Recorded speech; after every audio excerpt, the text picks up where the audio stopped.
the idea that, for example, basic conflict of interest laws don't apply to the president when you have a president like Trump. Like, the founding fathers did not anticipate the guy from Home Alone 2 becoming president of the United States. They just didn't. It's a fact.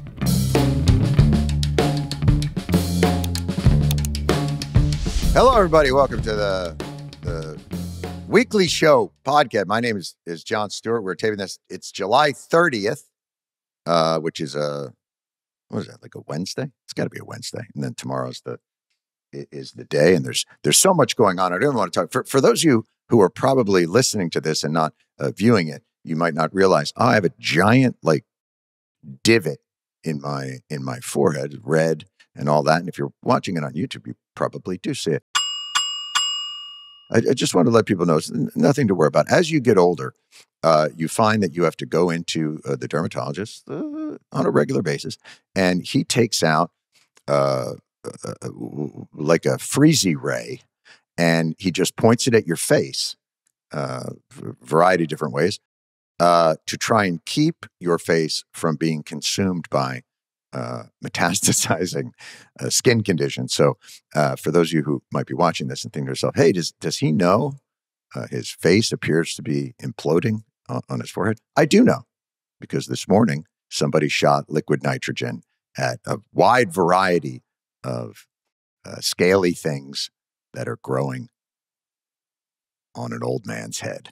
But we're not going to talk about that today. Today is going to be really a potpourri with just, I think, one of the best communicators that I see in was in the cable world, now in the independent media world. And I'm just going to get to him because we've got so much to get to within the world from him. So I'm just going to jump in on that. We'll get right into it.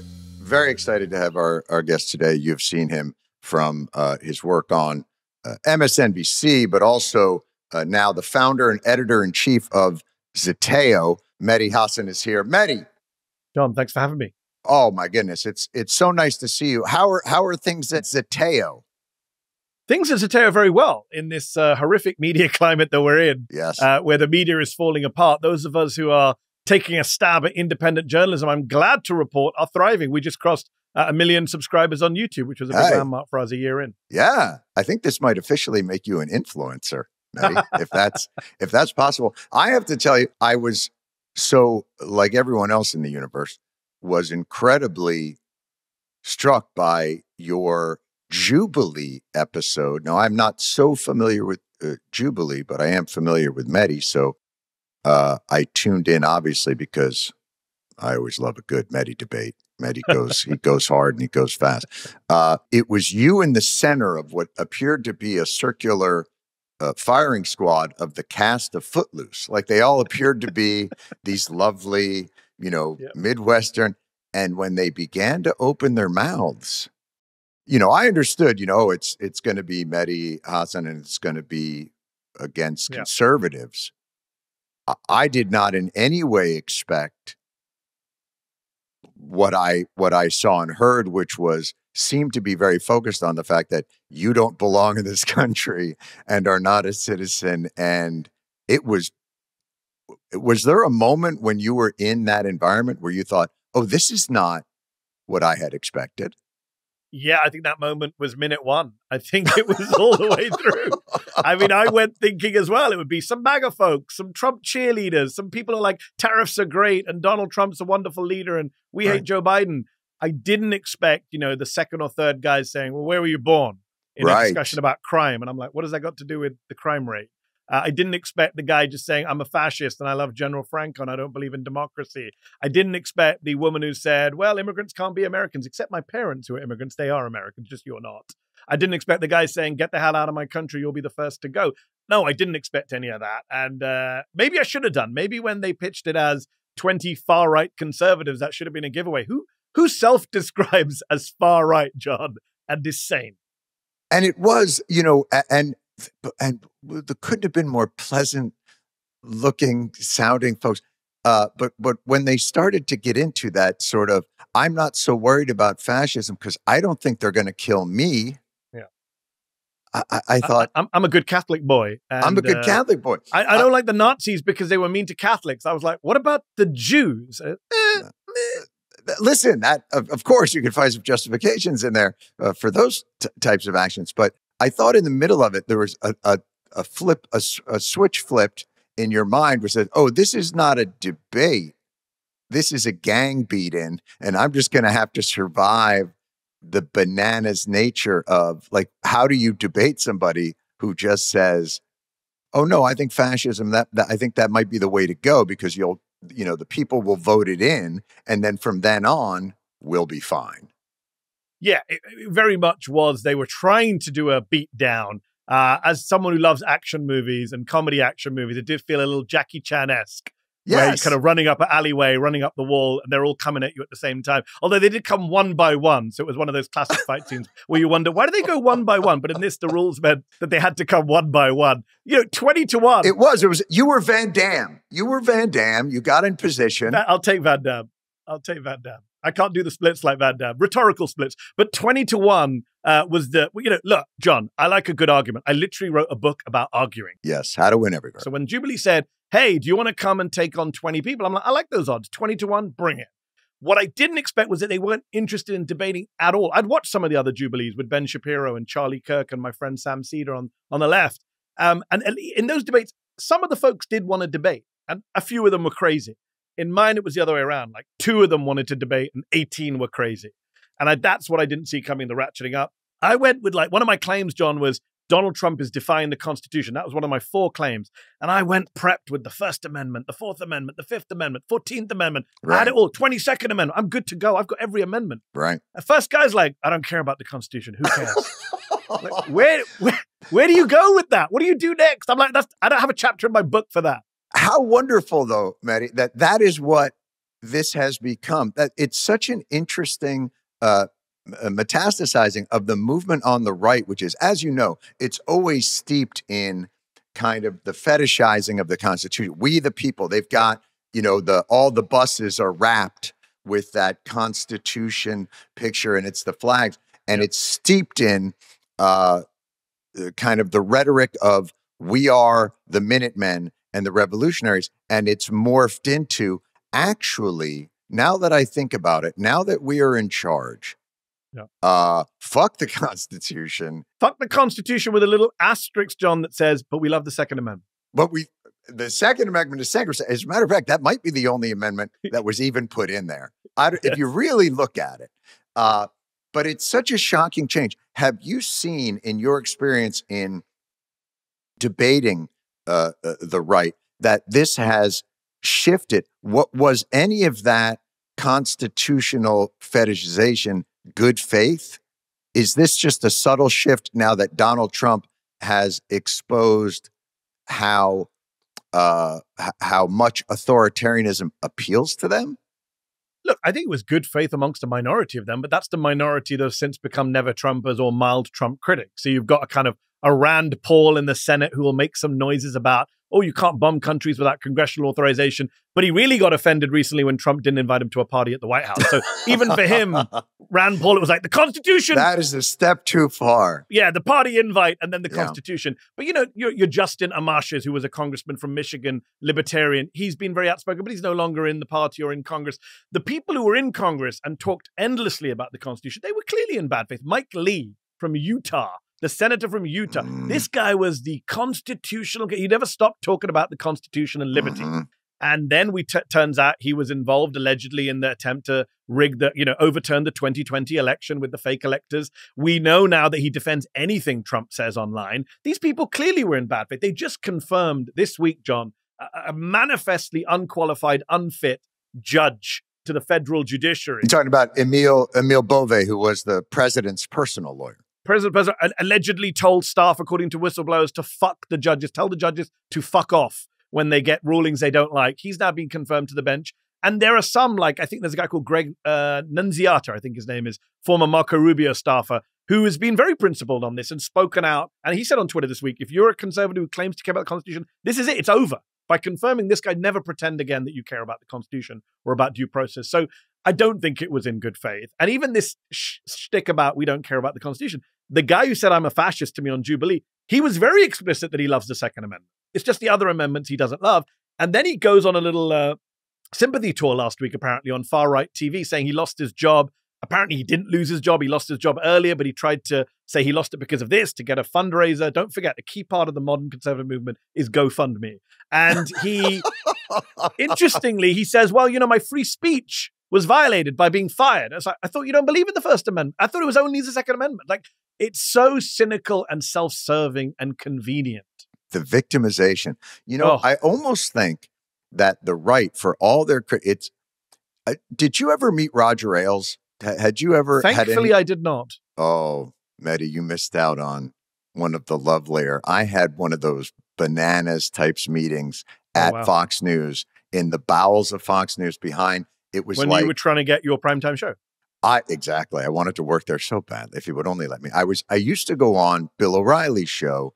Every now and again, they would bring in the clownish liberal, myself, and I would go on there.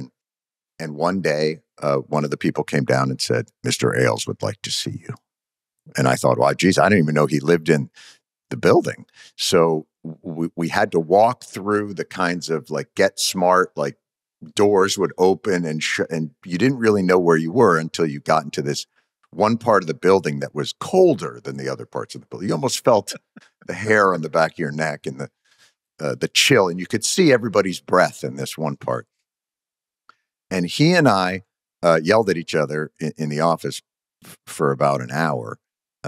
He wanted me to show appreciation to him because without him, I have no career. And I wanted him to stop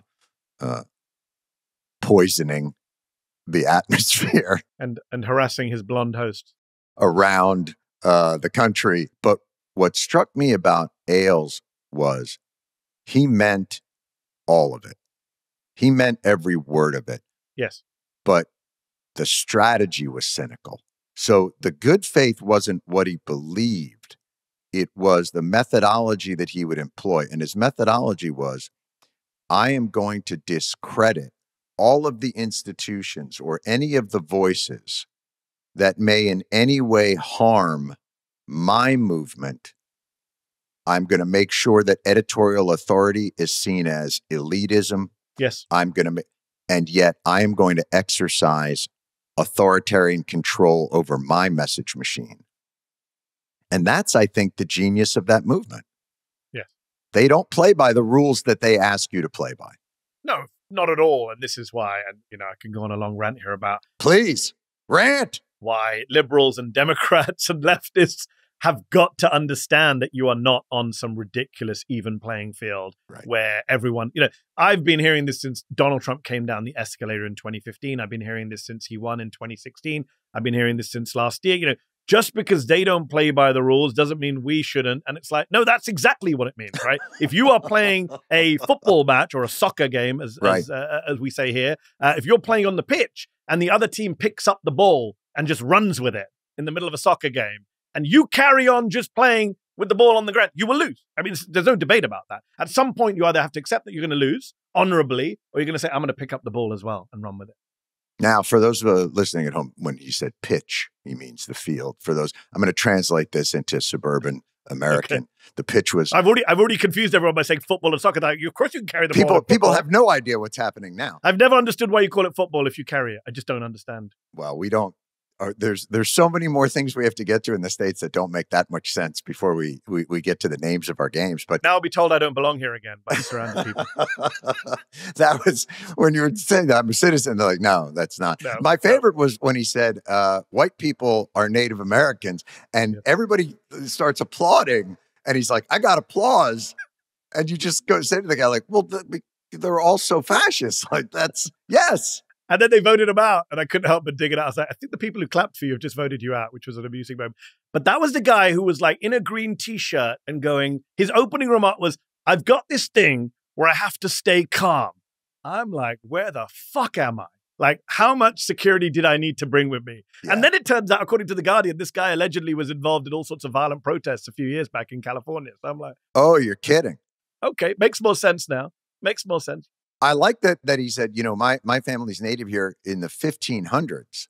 And I was like, I think, wasn't Jamestown 16, like the first settlement? I was like, he was like, did you come with the Vikings? I was going to say, how could you have been here for the 1500s? Unless maybe it was the Spanish. He came up from the West Indies. Maybe his people were with Cortez, which doesn't make him. John, I think you're putting far too much effort into fact-checking the white supremacist. You're probably wondering there, what's today's episode sponsored by? What is it? Clouds? Sandwiches? Gelatin? No. Saley. You ever had to deal with SIM card hassles? Outrageous roaming fees, waiting in airport lines for a Wi-Fi box. You got to love this. Saley, it's a new SIM app. Lets you stay connected wherever you go. You don't have a physical SIM card required. Have you ever tried to get a SIM card out of your phone? I'm still using a hammer and a chisel to do that. It's not the proper way. But if you've ever been abroad or badly need an internet connection, no Wi-Fi, spot and site, you really understand the difference a local SIM card can make there. It's one download.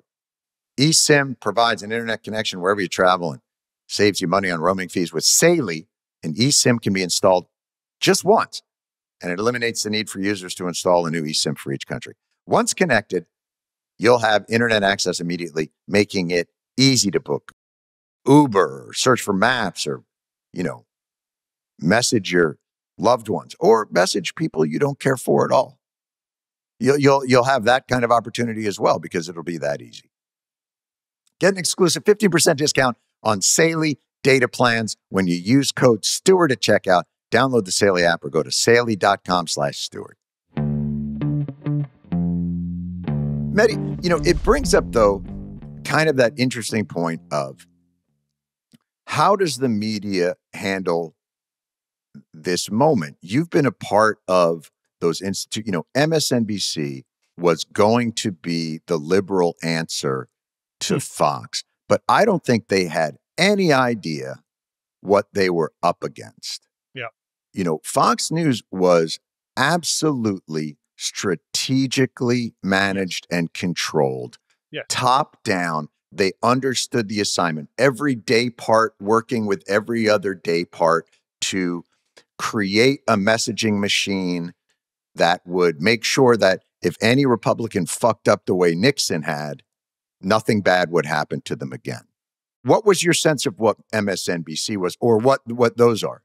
When I worked there, look, my thing is wherever I've worked in my career, I've probably been the most lefty person at that institution. And there was no different when I joined, maybe with the exception of The Intercept. But when I joined MSNBC, that was the case. I think Chris Hayes was probably the most progressive host there until I joined. And I was probably to the left of Chris. I had a great time at MSNBC and I did some great shows. But what's interesting is I always found that critique, both from the left and the right. And by the way, it's on the left and the right, this idea that MSNBC is the liberal version of Fox. It's insane because to say that, you have to not understand what Fox is, which you understand, which is Fox is an organized propaganda arm of the Republican Party, always has been, and certainly in the Trump era of the MAGA wing of the Republican Party. And when people say, oh, well, you've got Fox on the right and MSNBC on the left and CNN in the center, it's a complete misreading of our landscape. First of all, they're all corporate-owned entities which have corporate agendas. Let's just be very clear about that. So this idea that you're left when you're owned by Comcast is insane, right? That's just ridiculous when CNN now has its major shareholder, John Malone, a big Trump donor. Right. And then there's the issue of hold on. Fox is not just the right. Fox is a propaganda arm. Sean Hannity used to call Donald Trump up after his show every night and chew the fat. Rachel Maddow, whatever you think of Rachel Maddow, did not call up Joe Biden to chat with him after her show. MSNBC anchors, some of them are ex-Biden officials, but MSNBC serving anchors did not turn up at Biden rallies and introduce Biden in the same way that Fox anchors have done. We've seen 20-odd Fox hosts, reporters, become members of this administration. There is a merger between Fox and the Republican Party, and especially the Trump administration, which doesn't exist in any other part of our media. And as for MSNBC, look, it obviously has liberal bent. It had liberal hosts. It was good on liberal issues like abortion, but there was no organized agenda. Nobody sat around going, today, right? How do all the shows make the case for universal health care? Just never happened. I wish that happened. It never happened, right? We did our own thing, the hosts. I pushed my thing. Chris pushed his thing. Joe Scarborough pushes his thing, et cetera, et cetera. Sure, the liberal host of 5 hours of MSNBC programming. Some of the most prominent hosts on MSNBC are ex-Republicans like Nicole Wallace and Joe Scarborough. That doesn't exist on Fox. Prominent hosts on Fox are not ex-Democratic members of Congress or administration members. So I just found this equalizing so ridiculous because it, A, doesn't understand what Fox is doing, which is pure propaganda. B, it doesn't understand how corporate media works, which is in the interests of corporations. And C, it also kind of, it's the banality of evil. It makes what Fox does seem normal. And what Fox does is sui generis. I've worked in the UK. I've worked around the world. There is no media outlet I know of anywhere on the planet, with the exception of maybe India, where cable news is insane. Really? But cable news there is like pure Modi propaganda, and they incite violence openly against Muslims, Pakistan, etc. And it's really jingoistic. Arundhati Roy, the award-winning novelist, she said to me once, our media is Fox on steroids. It's Fox, on times 100. Right. But Fox in the Western world that I know of nothing else like Fox that pushes the kind of conspiracy theories, hate, and government propaganda in a way that I just never seen it anywhere else. And is able to pivot so agilely whenever there is, so just as you said, imagine this organization that makes its bones morning to night, every single day part, with a real directionality about Barack Hussein Obama. I'm sorry, I didn't pronounce his full name. You got to have all three names. Is born in Kenya.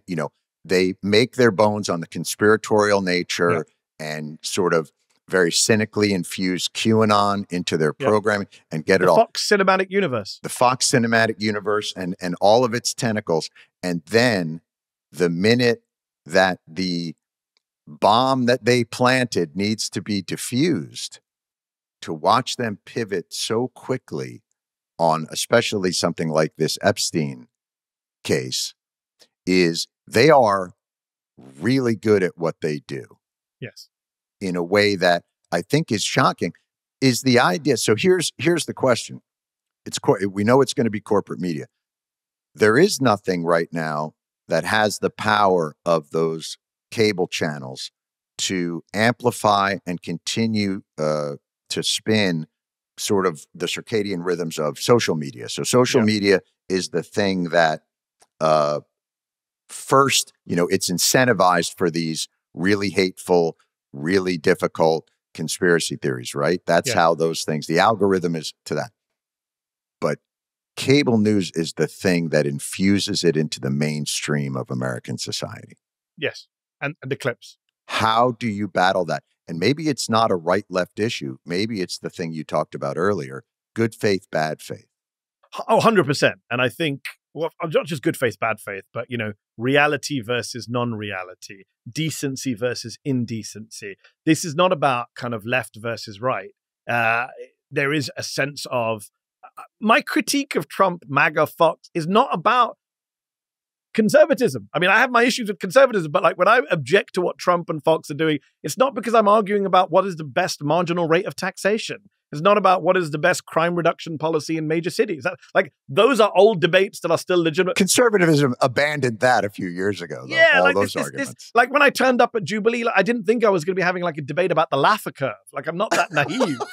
But it is now fundamentally about, do you want a strong man or not? Do you believe in equality or not? Do you think the media should be free or not? Like that is the essential questions which you're tackling. And that's why it's not just about right-wing propaganda. It's about who here actually believes in the same stuff that we all used to believe in or tried to believe in. And I think that's what's so dangerous in this moment. I'm not expecting a left-wing Fox. For many reasons, I don't think such a thing could exist or should exist. What I do hope for is a media that still has some kind of independence, some kind of diversity of thought, some kind of adherence to basic journalistic principles of independence, of holding power to account. That's what we're losing right now. I'm not some huge defender of CBS News, right? I have my criticisms of CBS like I do of all corporate media. But do I want to see CBS News become another Fox? No, I don't. And that's where it's heading to right now with the recent FCC deal, with the merger deal, with the Trump settlement. Like when I see what's happening to ABC and CBS, and maybe soon NBC, CNN, that is worrying because, as I say, India, we've seen this show before, John. This is a global playbook that Trump is borrowing from. India, Turkey, Hungary. What have all these countries done? Orban, Erdogan, Modi. they've all taken over the media in their respective countries. And they didn't take over the media by sending tanks and armed men into newsrooms. They took over the media the exact same way that Trump is doing right now, through lawsuits, through economic harassment, through defaming and smearing journalists, through violently attacking journalists who are covering protests, through all of these methods, through hollowing out public media, NPR, PBS, defunding. This is the playbook in India, in Hungary, in Turkey, in Russia, in Israel, and here in the United States now. This is a very, very clear global playbook, and I think we need to wake up to that fast. I think you're absolutely right, Matty. And I think part of it is what Trump understands, and you have to give, and I have to give credit to him, and I don't know if you've ever interviewed him or anything, Steve Bannon, who I think is in many ways, you know, they always used to call Karl Rove the architect. I think he's the he understood this melding of populist rhetoric with kind of the more authoritarian, anti-woke, Christian nationalist, melding those movements together strategically to gain the political advantage there was the way that they went. You know, people always thought, oh, Russia must have something on Trump. He doesn't have anything on Trump because they agree with each other on how to govern and what you would want to do. You want less gay, you want more Jesus, even if you don't believe in Jesus at all, which I don't think Trump is a religious person, but he understands it as a really wonderful force amplifier of power. And it's almost as though those discussions, you know, you were just saying the Laffer curve and all that, all those discussions, I think, are out the window. It's no longer capitalism versus socialism or communism or any of this. It's do you agree with Daddy or not? That's right. And the framework of it is woke versus unwoke. That's how they framed it. Yes. That's right. And more than Steve Bannon, of course, who's now kind of on the outside, is the guy on the inside, is our de facto vice president, Stephen Miller. Boy, that dude, he's dark. He's got his hand in every pot. I think he wants to be national security advisor now too. Once Rubio stops acting as national security advisor, he's obviously the guy pushing the deportation agenda. He's pushing the attacks on the media. The irony of being Jewish and being part of a Christian nationalist white supremacist administration. Stephen Miller's been kind of cozying up to white supremacists for years. That is very much the agenda. And again, they didn't hide this stuff. They said it very plainly. Donald Trump said, I want to be a dictator for day one, because if dictators are only ever for 24 hours. Do you remember in his first term, he did an interview with Steve Doocy on the White House lawn. And he said, I just came back from North Korea. And the way they stand up straight for Kim, why can't my people do that? He loves what they say about Donald Trump, he's a liar, but occasionally he tells the truth. And that was a very truthful statement. He does wish for his people to stand up straight and salute him. He got his crappy military parade this summer. It was deeply disappointing that he was desperate for. He was angry about his military parade in that he didn't realize that the tanks were all going to be lined up with like safe stopping distance in case it was rainy. Like he wanted I want all my weapons within 2 feet of each other. I was like, I want bumper to bumper. Yeah, and he wanted the goose stepping, military authoritarian displays and all that. And it turned out to be kind of a nice, maybe grade 8 to grade 10 little military history parade. and you had soldiers dragging their feet and not goose stepping. Thankfully, some of them showing their own acts of resistance. They were waving. Yes. When was the last time you saw a North Korea parade where the guys would pop out of the tanks and be like, hey, everybody? I mean, it looked like Disney. So the good news is we're not there yet. The bad news is, as the Jubilee debate showed, there's an aspiration to be there very soon.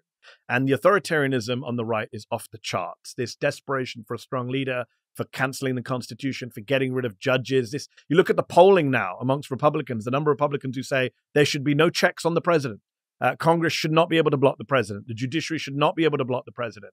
That is a very worrying sign. And again, there was this complacency in the United States of America. I came here 10 years ago. I became a citizen 5 years ago.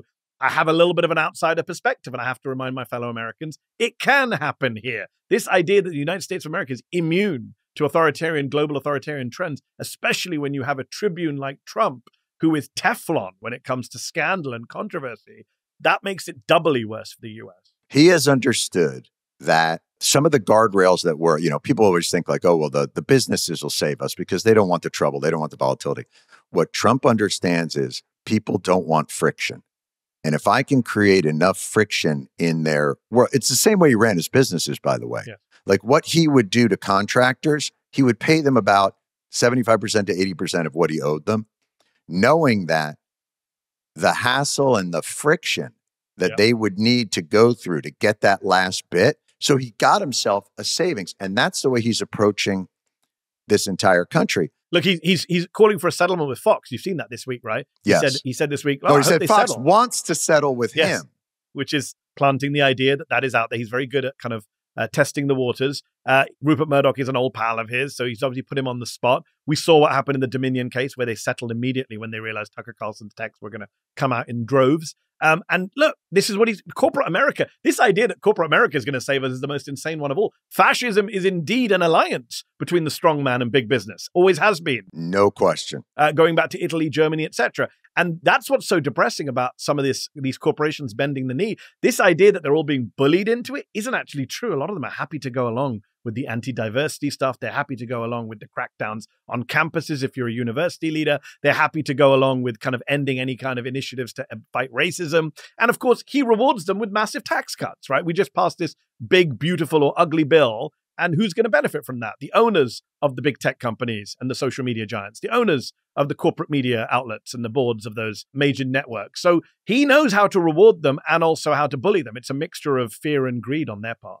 You know, as we look at this and we think like, okay, this is a function of Donald Trump, but it's not. There's this ethno-nationalism that is arising. You know, you mentioned Modi and you mentioned Orban and Putin. It really feels like we moved from and it was never particularly stable. There was always conflagration wherever you went.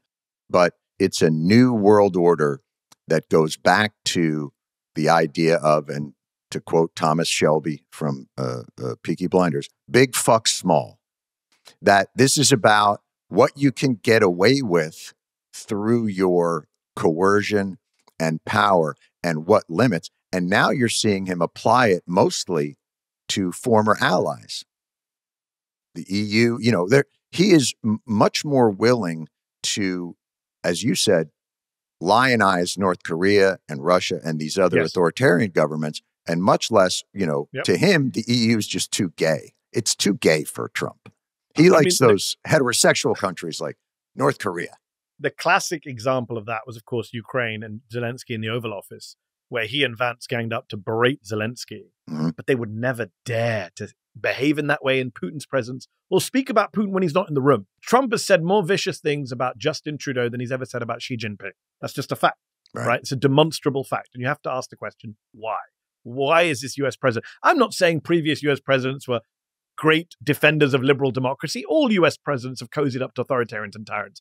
But I don't remember one that's done so as enthusiastically, as gleefully as Donald Trump, in the belief that he too should have those authoritarian powers at home. Why can't I have what they have? And I think Netanyahu's cut from the same cloth. I think Orban is cut from all of these illiberal democracies, people who are notionally elected, but would love to be dictators like your Xi Jinpings and your Kim. Well, sure.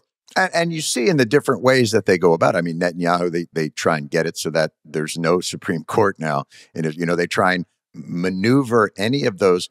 It reminds me of the real triumph of this is Trump has shown us where the cracks are in our democratic system. And I think that one of the things that's difficult, and I wonder your opinion about this, for us constitutionally, is to realize a lot of these excesses and abuses are built into the system. Yes, 100%. He's going out and he's got a couple of historians that sit in the back and go, hey, man, I just wanted to let you know, like in 1803, there was an emergency power we used on immigration.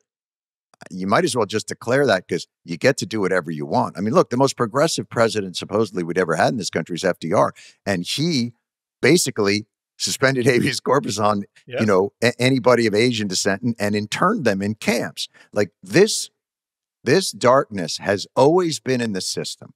Yes. And the second most progressive president, LBJ, just did a mass genocide in Cambodia, Laos, and Vietnam. Right. So there's precedent for all this shit at home and abroad. Look, I 100% agree with you, John. I've been ranting and raving about constitutional reform, political reform in this country for a long time. Again, as an outsider, you come in and you think, this shit doesn't work and no one else does it like this. Electoral college, what the fuck is that? Like no one else uses this stuff. You know, the whole gerrymandering, which right now that Texas is doing and now Gavin Newsom says he'll do for the Democrats. No other Western democracy allows politicians to draw their own boundaries. None. Only the US allows politicians to pick their voters rather than voters picking their politicians.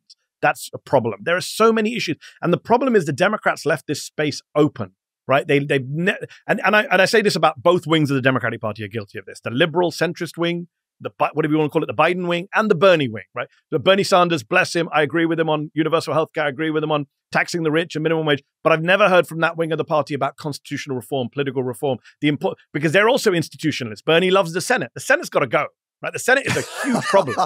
The Senate is a huge problem. We've got to reform the Senate. You cannot have a state situation going forward where Wyoming has 2 senators for like 12 people. Well, if you want to get rid of DEI, the Senate is affirmative action for old white rural dudes. Affirmative action for Wyoming. Like, there's no question. Yeah, like 12 people get 2 senators and like 50 million people in California get 2 senators. Like, the whole thing is insane. And I think there's so many things at the Supreme Court, right? What we've seen this week is another reminder that the Republicans gamed the system, rigged the judiciary, packed the courts after accusing the Democrats of wanting to pack the courts. Every accusation is a confession. And meanwhile, Joe Biden, he did a report in his first year. He commissioned an independent report from the great and the good on what to do about the Supreme Court. They came up with a bunch of milquetoast recommendations. Yes. He ignored them all and kicked it into the long grass. And here we are with a 6-3 Supreme Court, maybe 7-2, God forbid, if Trump gets another one, is lucky enough to get 4, which would be insane. So that complete vacating of the field, the pitch on constitutional and political reform is a huge problem. Don't go back to Europe on us now. Got to go to the pitch. My pitch is that on the pitch of reform, we need to fix that. And the next Democratic president cannot simply say, oh, I will be, remember Harris, we're not going back was her thing, right? You cannot just be, we're going to move beyond Trump and go back to business as usual. It has to be, we're going to prevent future authoritarians from trying to destroy the system from within. Like the idea that, for example, basic conflict of interest laws don't apply to the president when you have a president like Trump. Like the founding fathers did not anticipate the guy from Home Alone 2 becoming president of the United States. They just didn't. It's a fact. You want to talk about intent? Their intent was not to build a system for Donald Trump. I have to take a second. If you look at Federalist Paper 37, Hamilton said there will be a sequel. Yes. Of a very famous.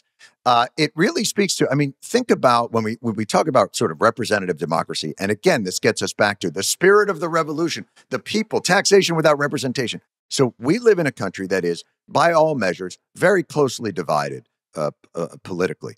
But there is one side that has 78 million voters, a lot of people that do it, and zero power. And I'm talking about can't call a witness, can't hold a committee meeting, there is zero power invested right now in the 70-some million people that vote for Democrats. They have, and I'm talking on the federal level, obviously within state systems, it's slightly different. I don't recall that power sharing agreement. We really are in a joint custody agreement right now. And right now the country is living with dad. And it really does. But the problem is the country is living with dad, John. Yeah. But dad is offering the kids all sorts of fake gifts. Maybe he'll never give them those gifts, but he's offering them. Oh, he's sure. Pretending to be the greatest dad of all. No, they like living with dad. They like living. He may beat them a little, but they like being beaten by dad. Right. And I think the problem is mum, to use a British phrase, or mum, nice. Going to offer. What is she going to offer to get the kids back? And I think the problem is the Democrats have had power, John. They may not have power right now, but they had power. They controlled all 3 branches of government. They had it during the Obama administration. They had the House, the Senate, not the Supreme Court, but the House, the Senate, and the White House. And they had it during Obama. They had it to an extent under Biden. And they just didn't use it in the way they should have used it. And the question is, can they promise the American people that next time we get those gavels, next time we're in the Oval Office, we are going to fight A, on your behalf, but also B, against those corrupt fools. And I think that is a fundamental problem. The person I blame most for Donald Trump's existence in the White House right now is not Stephen Miller, is not Steve Bannon, is not the fascist on Jubilee.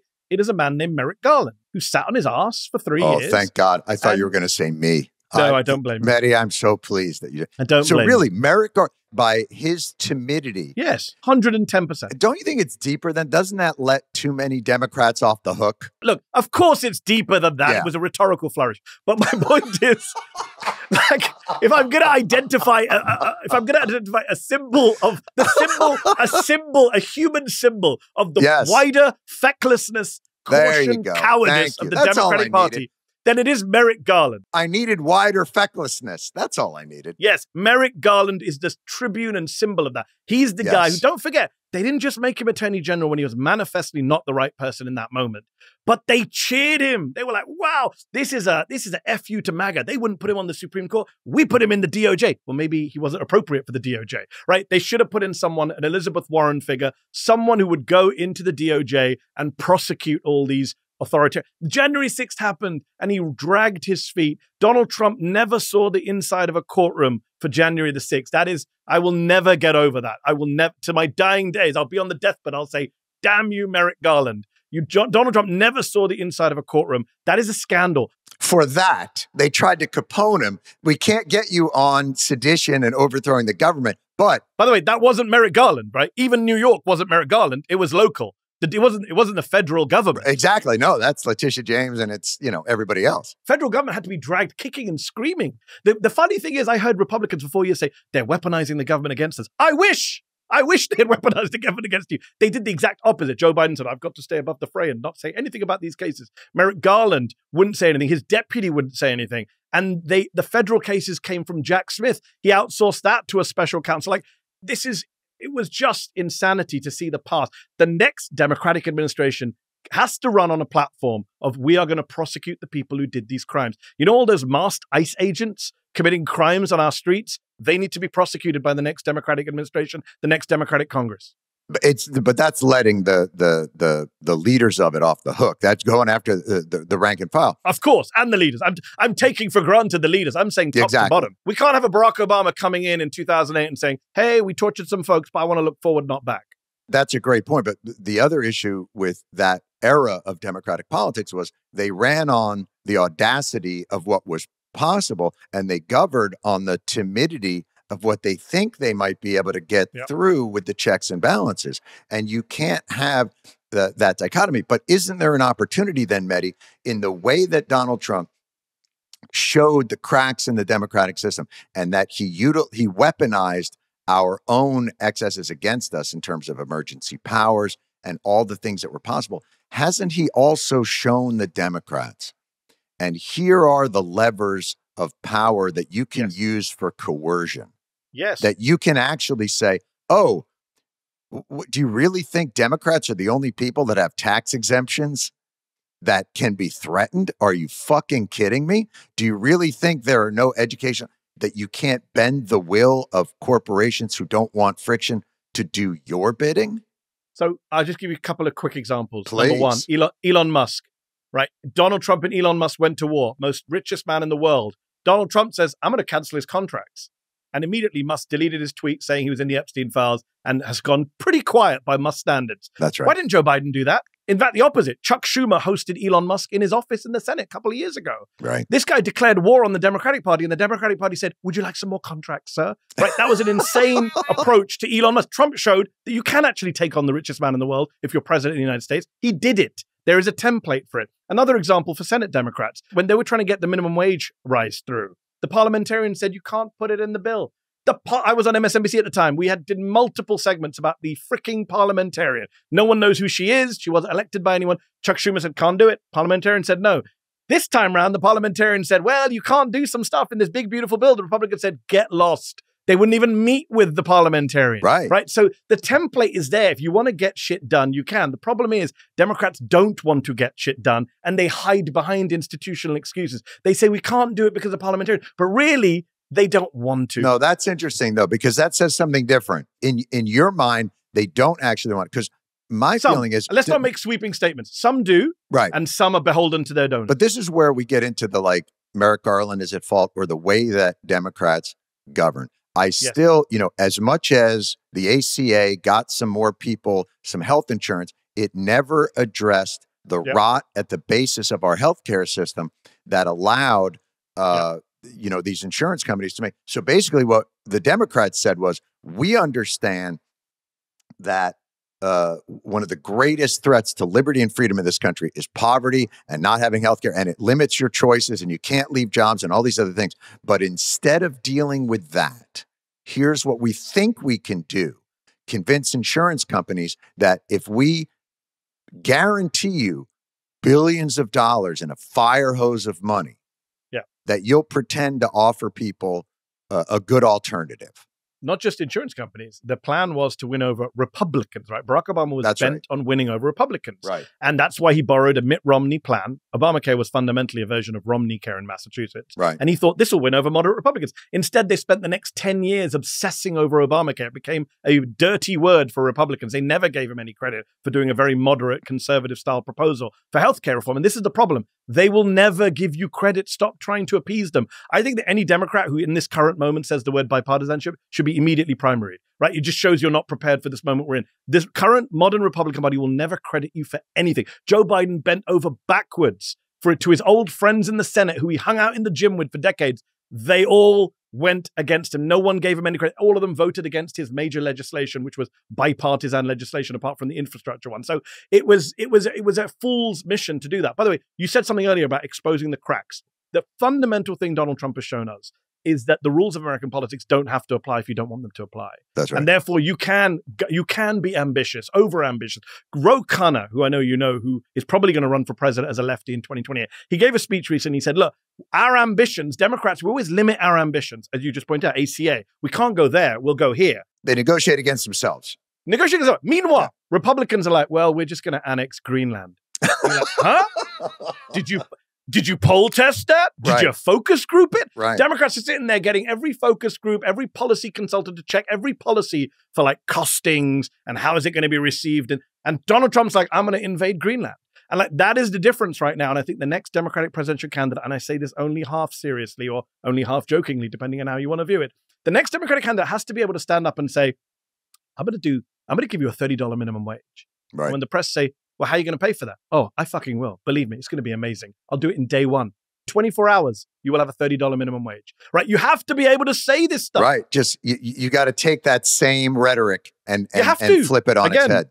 Yeah, I think there's no question now. And I think because one of the things that it exposed is that sort of the pace of democracy is not keeping up with the pace of technology, and it's not keeping up with the pace of modern life. And whatever we want to say about Donald Trump, even when he's going off the rails, the people believe he's doing shit.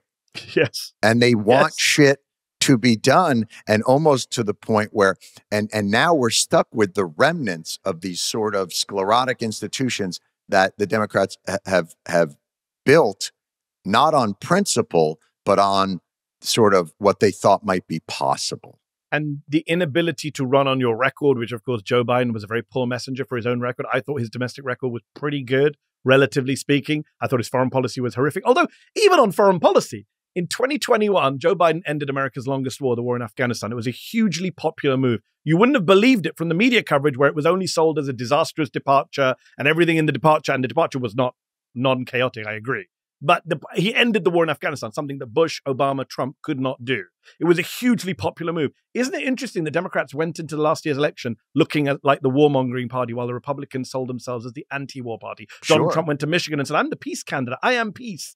I didn't hear any Democrats say we ended America's longest war. None of these wars would have started if I were here. But the interesting thing is when that gets exposed, again, nothing damages nothing permeates it. I've always said, the Democrats are Wile E. Coyote and Donald Trump is Roadrunner, and they keep thinking we got him now. So I want to push back, John. Can I push back mildly? I agree with you to a certain extent, and we'll see how this Epstein thing pans out. But I don't think we should fall into the trap of just giving him the inevitability of immunity, right? Right. No, he's not an X-Man. I don't mean that like he's Magneto. So one example I often give is immigration, right? That's the issue he's supposed to be strong on. Right. He came in, I'm going to cut the border, and Americans apparently anti-immigrant. Look at the polls. He's cratered on immigration. Right. New York Times Siena poll a couple of months ago found that his most unpopular issue, the single most unpopular issue for Trump in his first 100 days, was his handling of Kilmar Abrego Garcia and the deportation to El Salvador. We were told by Republicans that's an 80-20 issue. Democrats are on the wrong side of it. Nobody wants to be on the side of MS-13. In fact, no, the American public said, no, we don't want people being deported who haven't committed any crimes. We don't want judges being ignored. We don't want people being sent to a gulag in El Salvador. We don't want our American Latino citizens being picked up outside of Home Depot just because they're brown. He's hugely unpopular on the immigration issue. And Hakeem Jeffries, allegedly, he denies this, allegedly told Democrats, stop talking about this, stop going to El Salvador. Actually, Senator Chris Van Hollen and Congressman Maxwell Frost and Democrats who went to El Salvador, they were on the right side of that issue, and they did politically hurt Trump. Yeah, I guess my point with that is you can politically hurt him. You can drive down his numbers, but nothing changes. You can, like you say, he can poll at 35% on immigration, but he doesn't give a fuck. He just goes out there and he continues to raid Home Depots. He's never been a particularly popular president. Probably the peak of his popularity was during that second inauguration, where there was even some level of like he might be above 50 or 51% in terms of he's always been a low 40s, sometimes dips into 30s guy. My point is, even with all that, there's nothing he hasn't been able to do that he wants to ultimately do. And the Democrats have not figured out a way how to effectively manage that. And that, I guess that was... Or replicate it, John. Or replicate it. That's like, right. Democrats remain scared of their own shadows, right? And in hock to their consultants. Well, Trump just does what he's got to do. And sometimes it works out for him, sometimes it doesn't. I mean, Kamala Harris, we know now from all the reporting of the election, she started off strong. She had a lead. She said some populist stuff. Right. She had a great convention. And then thought, what if I hold hands with Liz Cheney and we walk across the country? What if I hold hands with Liz Cheney? What if I go on The View and say nothing will change? There'll be no difference between me and Joe Biden. What if I listen to my brother-in-law from Uber and stop talking about big corporations and greedflation? Yeah, that worked out well. Yeah. And I wonder too now, all the talk of I'm the peace candidate and I'm doing this. And as we watch the bombings in the Ukraine, the horrific tragedy that's happening in Gaza, all that stuff clearly was nonsensical. But what institutions do we have now that have any viability to try and stop these terrible, like the Israel-Gaza situation, to me, to have that go on and the world seemingly shrug. I mean, now you're seeing a little bit of like, hey, are those people starving? Like starvation doesn't happen in a week. This is months and years of a siege. Like, what mechanisms do we have in the world now? Not many.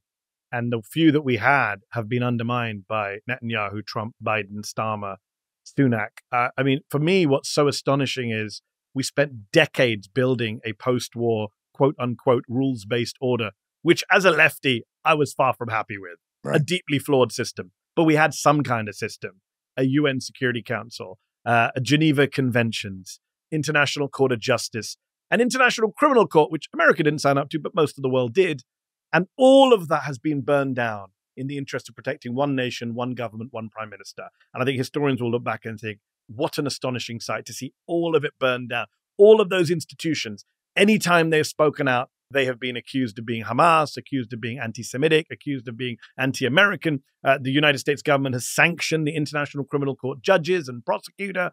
They have threatened foreign governments for doing anything to help the Palestinians. They've gone after South Africa for bringing that case to the International Court of Justice.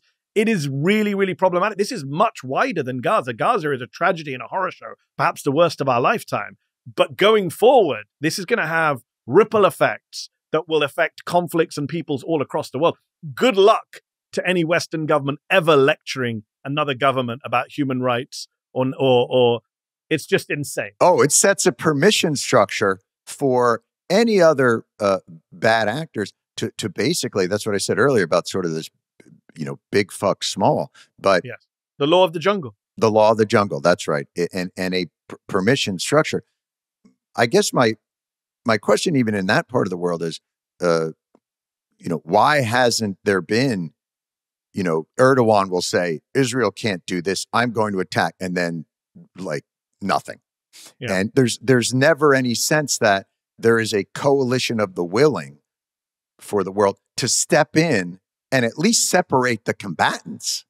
You know, Yeah, do you remember? You're old enough, John, like I am, to remember kind of the late 90s when we all talked about the responsibility to protect, liberal interventionism, Kosovo, Clinton, Blair. it was all about all of that. peacekeeping forces. It was all Yes. about the United Nations peacekeeping forces.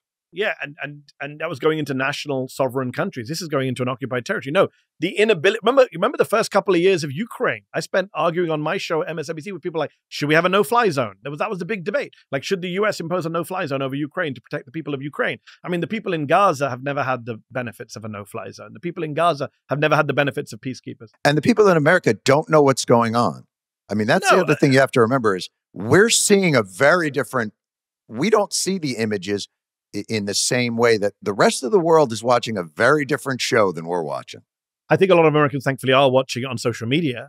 Yes. And as much as I loathe Mark Zuckerberg, Instagram has been invaluable for Palestinians getting their voices out. And I think people who have seen stuff on social media differ from people who haven't. And I think that's very clear. I think people aren't seeing the scenes, obviously, that you see on Al Jazeera or anywhere else. But most people by now do recognize what's going on. And I think the real problem, John, is not ignorance. It is the inability to do anything about the knowledge that we have. And I think the real democratic, I just talked earlier about the international repercussions of Gaza and what it's done to international law and the Geneva Convention and human rights groups, all of whom have been discredited. Every dictator in the world will say, I can bomb hospitals, Israel did. I can ignore human rights groups, Israel did. I can keep foreign journalists out, Israel did. All those precedents. But worse than that, at home, democratically, it has exposed the United States' democratic dysfunction. That you have huge numbers, majorities of Americans, big majorities of Democrats saying ceasefire now, restrict arms to Israel. And that is not reflected in Congress at all. That is not, there's polling out this week about how unpopular the war in Gaza is. I think it's only got a 32% approval rate amongst the American public. In Congress, it's got a 90% approval rate. So how do you explain that disconnect? That 90% of legislators support something that only 30% of Americans do. At what point does that become intolerable? At what point do people wake up and say, we're just not represented here by the people in power? There's such a massive disconnect. Right. It's a consent to the governed. And that's on the Republican side too, by the way, John. You're seeing Republicans under the age of 50 rapidly turning on Israel.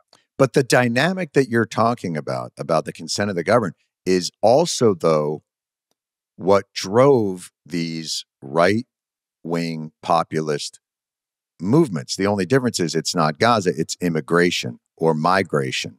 And as you're seeing that take over in the world, these are the competing things. We keep thinking about, like I think all the time about 90% of the people in this country believe sensible gun restrictions are a necessity to keep us from, every time you hear a pop, running out of malls. Not reflected in Congress. All of those things that people want, but it doesn't seem to hold the power that loss of national identity seems to be holding around the world. There's, no matter what issue you want to pick on and where the public sentiment is and where the polling is, it all pales into the comparison to the feeling of, we're going to lose our Americanness. We're going to lose our... Yeah.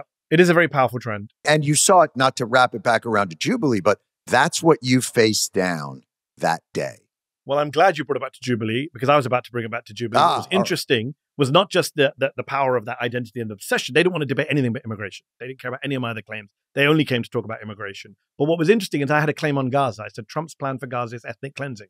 A lot of those white supremacists refused to come up and debate me on that. Why? Because they're anti-Israel. And they're not anti-Israel because they care about the Palestinian people. They're anti-Israel because of the people in Israel. Right? There's a massive anti-Semitic streak on the right. Sure. I have Twitter. I'm aware of the massive anti-Semitic streak. But what's interesting is how it's being mainstreamed through Gaza. And this is why I say to Jewish friends of mine who are supporters of Israel, be careful of the alliances you make. The folks on the right, a lot of them are using the same MAGA, America First, national identity argument to actually try and disconnect from Israel. And a lot of people on the left are like, great, isn't it great that Tucker Carlson and Marjorie Taylor Greene and all these folks are on our side now? And I'm like, I'm not sure I want them on our side, because they're not on our side for the same reasons. Like, that's right. We're on our side because we care about Palestinian human rights and dignity and self-determination, not because we're anti-Jewish or anti-Semitic. Unfortunately, a lot of these younger MAGA supporters are driven by this idea of national identity, Christian national, and therefore Muslims and Jews have no role in America. And I would say this, when the pro-Israel lobby is canceling people, getting people fired, pressuring members of Congress, supporting people like Randy Fine from Florida, who says, yeah, let them starve. Let's nuke Gaza. You know what? But by the way, Randy Fine actually went too far. Yes, for AIPAC. Even for AIPAC. AIPAC was like, hey. You can't say that out loud. Actually, that part I think we may have to. Yeah.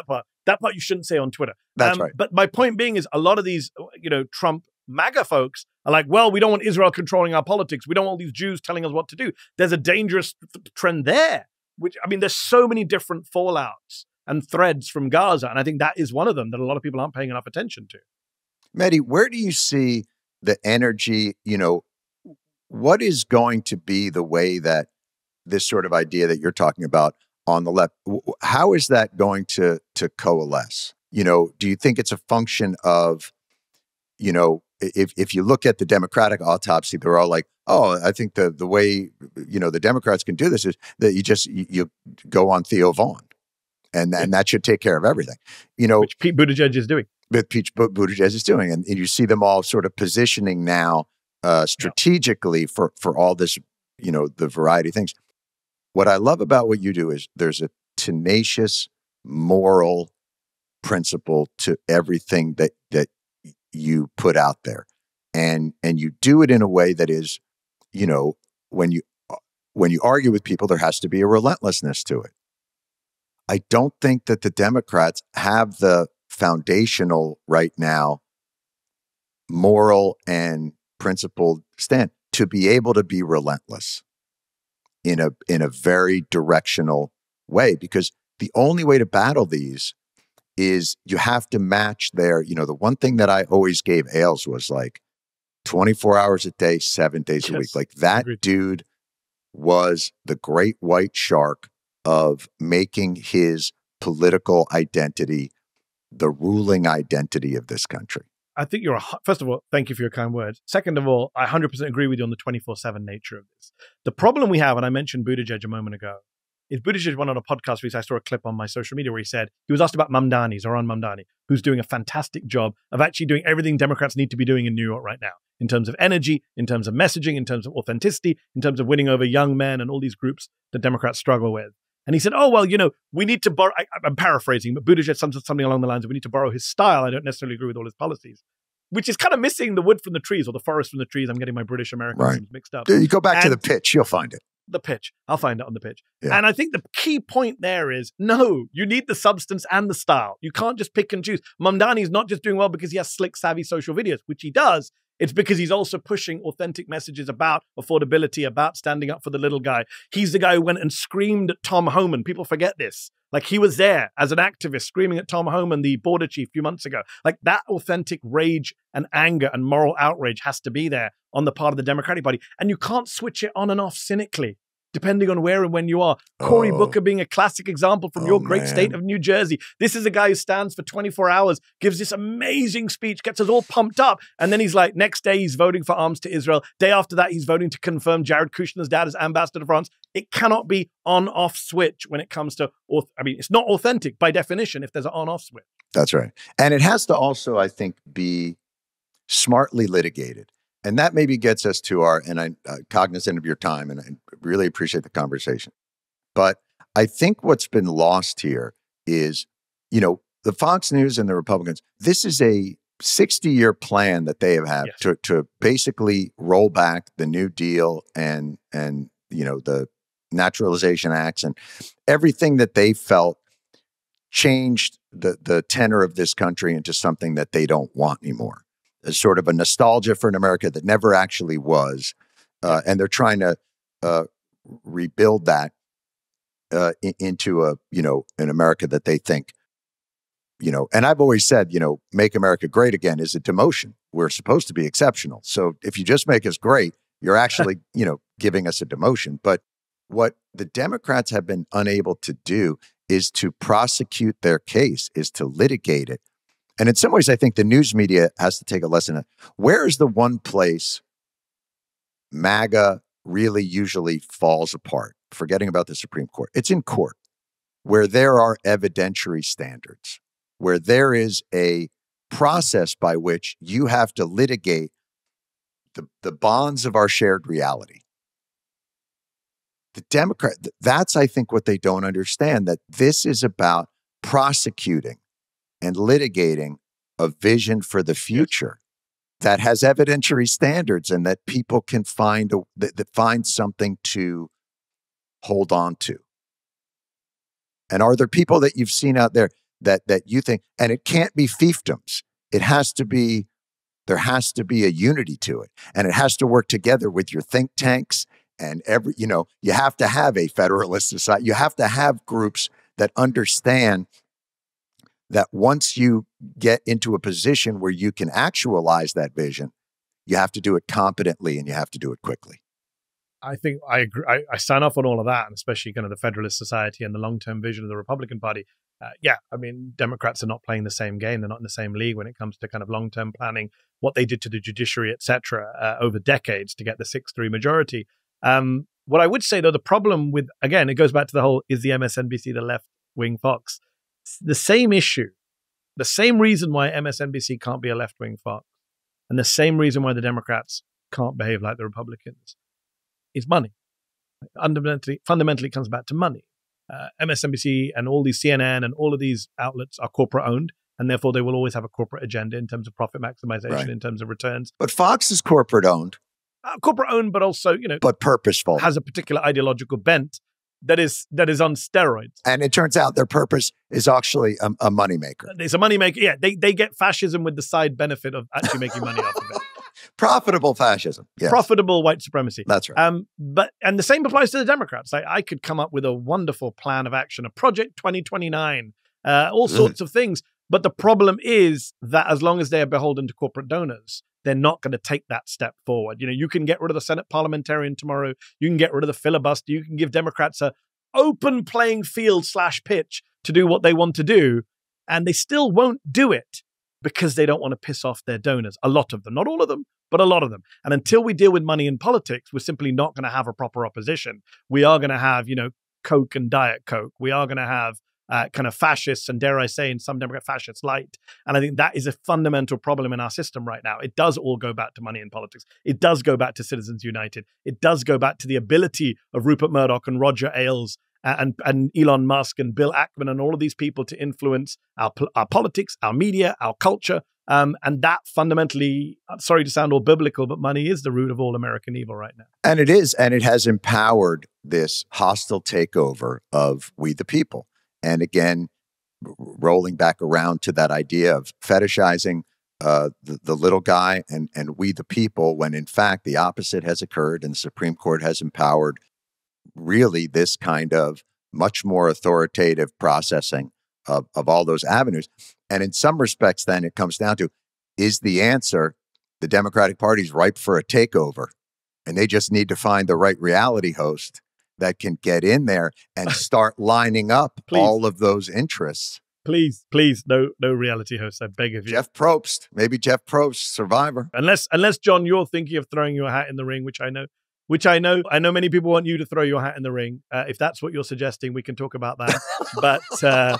But please, otherwise, no TV show hosts. None of those things. Well. But look, I think New York in November will be a very, very interesting result. If Zohran Mamdani wins, it will be earth-shattering on so many levels, on multiple levels. I think he's got the energy is there. What I would say that Zohran has that's really remarkable in this moment, he has an opportunity to credit the entire sort of progressive agenda. But I think the way that it has to be done is he's got to do the boring shit well. Agreed. If he can make Agreed. His vision, I think, is really smart, focusing on affordability and a much more equality of economic opportunity, all those things. If he can make the city competent, if that can be his focus, if he can bring that feeling of, and I think progressives actually forget this sometimes.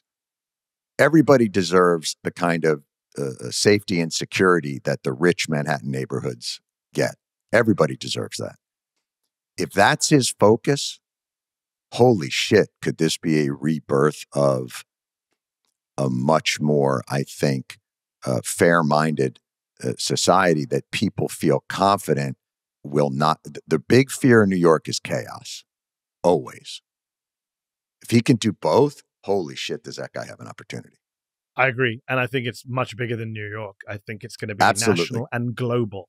I think the impact of that election in November, if he wins, will be national and international. It will be the biggest boost the left has had. I'm trying to think in my lifetime. I'm trying to think of when was the last time something this earth-shattering occurred. I mean, AOC winning that primary was big. I think people thought Obama. Yes. Obama was the boost. I think wrongly thought that, but yes, 2008. Well, I think but what they didn't realize is what an institutionalist he turned out to be, Yes. and how that damaged the prospects of getting to the finish line, those policies. But bigger than that, it will also be, to go back to your point about Wile E. Coyote, the Republican media machine is going to throw everything, already is, at Mamdani. By the way, so's the Democratic. So is it, machine. exactly. Like, So is the they're Democrat. going after him too. Let's not give Gillibrand a pass on Right. her horrifically Islamophobic comments about Mamdani. But my point is, the right-wing machine, including some right-wing Democrats, are throwing everything at Mamdani. If he wins, it will also be a reminder that you don't have to compromise, you don't have to bend the knee, you don't have to roll over, you don't have to triangulate to win. You Right. can win authentically. And I think that will be a very scary message for the right. Mehdi, just a pleasure talking to you. I really appreciate it. Mehdi Hasan, founder and editor-in-chief of Zeteo, now with, and I hate to throw this out there, 1 million YouTube subscribers, which is, I think, you get some, I don't know if they give you a platinum. I want a plaque. I definitely want a plaque. Oh, YouTube, send me a plaque. All right. We'll do everything we can. Mehdi, it's great to talk to you. Thank you, John. Why do you get rid of a guy like that on MSN? Like, what are they thinking?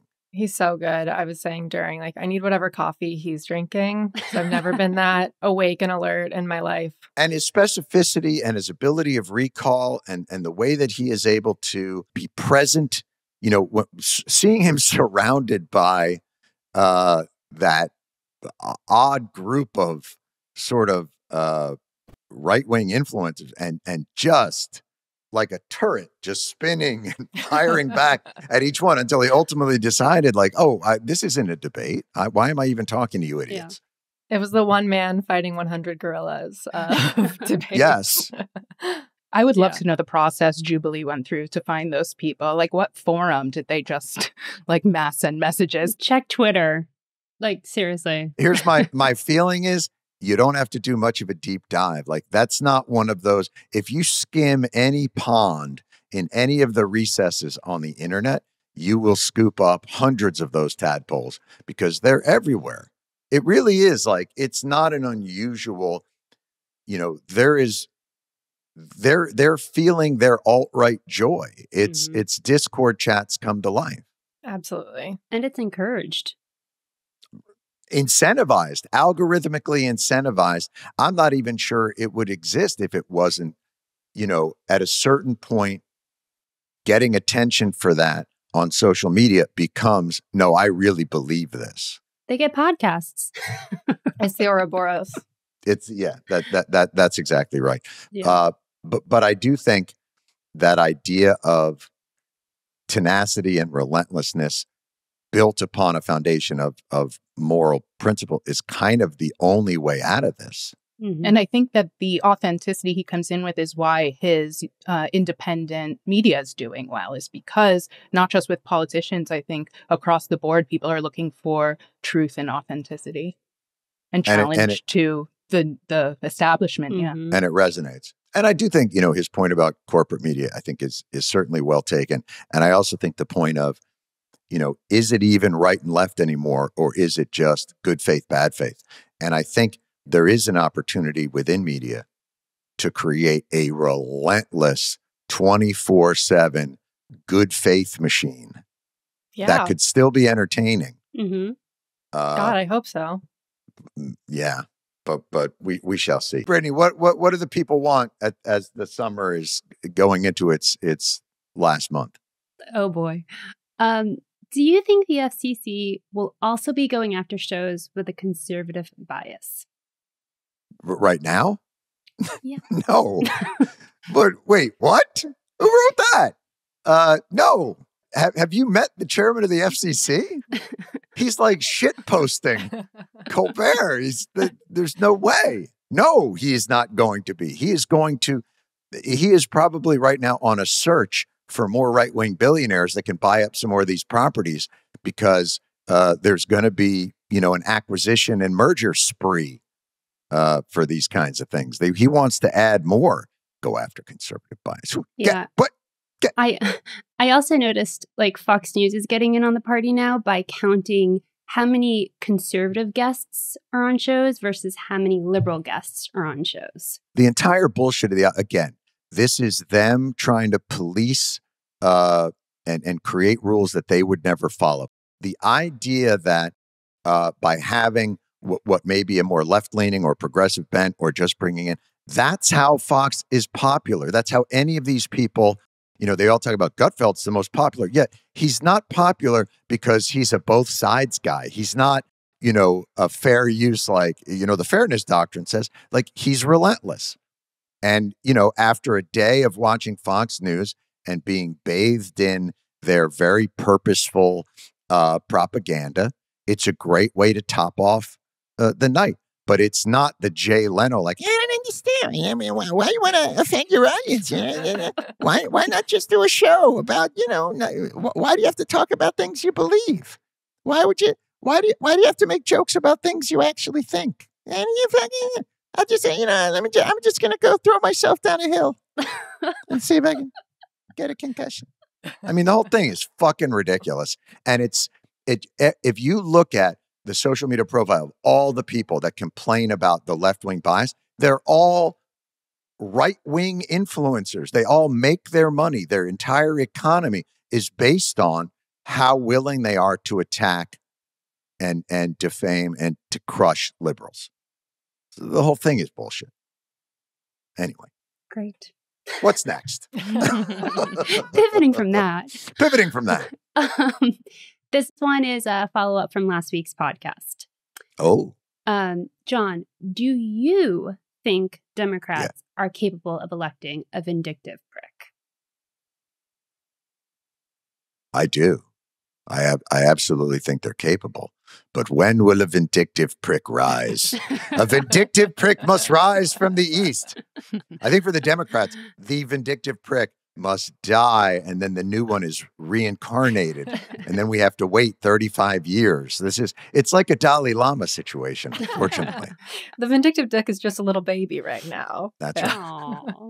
It's not even about what they're incapable of, is using that idea of friction to get real concessions. I always go back to, Donald Trump is like, if I catch you transferring the money you're paying for tariffs onto customers, like, I'll shut your business down. And the Democrats are like, great news. We can negotiate the price of 5 drugs. Now, it's not the 5 that you use, but we got 5 of them. And we've got a whole plan that over the next 25 years, we're going to add 12 more. And then Trump said he's gonna like lower the cost of drugs by 1,000%. Trump's not even he's not even following the basic laws of math. Yeah, they're gonna give you money when you along with your drugs. It sounds good though. Pizza for everyone. But the Democrats are like, what does the parliamentarian think? And Donald Trump is like, drug companies are going to pay you $1,000 to take Ozempic. Congrats. What are we going to do? How do they keep sending those questions in there, Brittany? Twitter, we are Weekly Show Pod. Instagram, Threads, TikTok, Blue Sky, we are Weekly Show Podcast. And you can like, subscribe, and comment on our YouTube channel, The Weekly Show with Jon Stewart. Boom. Thanks, guys. As always, in the dog days of summer, you guys continue to kick crazy ass. Lead producer Lauren Walker, producer Brittany Mehmetovic, video editor and engineer Rob Vitola, audio editor and engineer Nicole Boyce, researcher and associate producer Jillian Spear, executive producers Chris McShane, Katie Gray. All right, we'll see you next week. The Weekly Show with Jon Stewart is a Comedy Central podcast. It's produced by Paramount Audio and Busboy Productions.